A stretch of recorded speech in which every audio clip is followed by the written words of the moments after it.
আসসালামু আলাইকুম। শুভ বিকেল প্রিয় বন্ধুরা, আশা করি ভালো আছেন।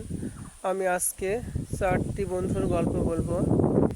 গল্প এ হলো, লেখাপড়া করার কারণে কোনো গ্রাম থেকে 4টি বন্ধু এক শহরে আসছিল এক ম্যাচে থাকার কারণে তাদের সাথে একজন অপরজনের সাথে বন্ধুত্ব হয়। তো তারা একদিন বন্ধুরা ভাবলো যে চলো বন্ধু, আমরা একটা ভালো হোটেলে খেতে যাব। তো মতামত এক করে একটা দামি ভালো হোটেলে তারা খেতে গেল। খেতে যাওয়ার পরে খাওয়া দাওয়া শেষে বিল পেড করলো। করার পরে তারা একটা এরকম ধরনের একটা বাজি ধরলো যে আমরা এখন থেকে আমাদের তো লেখাপড়া শেষ, তো আমরা সবাই বাসায় চলে যাব। তো আমরা 20 বছর পরে আমরা একজন অপরজনের সাথে দেখা করব 20 বছর পরে। তো এরকম একটা কথা হয়ে গেল তাদের সাথে।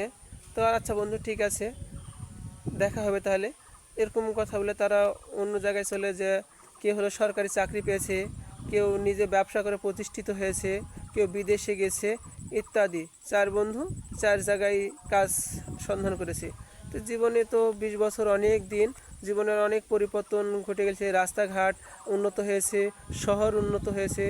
সেই যেদিন এই ডিলটা করে সেদিন ওই জায়গার যে হলো হোটেলে থাকে, যাই খাবার দেয় হোটেল আর কি।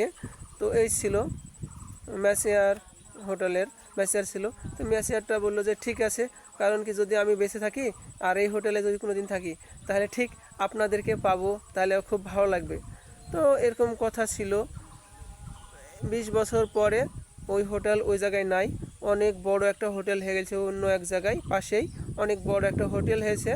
আর সেই যেই ম্যাসিয়ারটা ছিল, যে খাবার টাবার বিতরণ করতো, মানে টেবিলে দিত, সেই ম্যাসিয়ারটাই আজকে ওই একটা বড় হোটেলের মালিক হয়েছে। ঠিক 20 বছর পরে এমন একটা কথা ছিল যে আমরা যখন 20 বছর পর এখানে আসবো, যে বন্ধু আমরা পরে আসবো তাই কিন্তু বিল পেড করব, এরকম একটা কথা ছিল। 20 বছর পরে সাপোজ আষাঢ় মাসেই, মানে আষাঢ় মাসের 7 তারিখ, আষাঢ় মাসের 7 তারিখেই আসার কথা ছিল সেখানে। তখন ওরা 20 বছর পর যখন আষাঢ় মাস আসলো, তা আষাঢ় মাসের 7 তারিখে এক বন্ধু আসলো, তারপর একটা বন্ধু আসলো। তখন যে হলো হোটেলের ম্যানেজার ছিল, তো সেই চিনতে পেরে গেল ওই বন্ধুদেরকে। হ্যাঁ, তো 3 বন্ধু চলে আসলো, কিন্তু আরেক বন্ধু এখনও আসেনি। তো এখন ভাবছে যে তোমার বন্ধু জানে যে যে পরে আসবে, পিছে আসবে, সে হলো বিল পেড করবে। এই কথা জানার পরেও কেন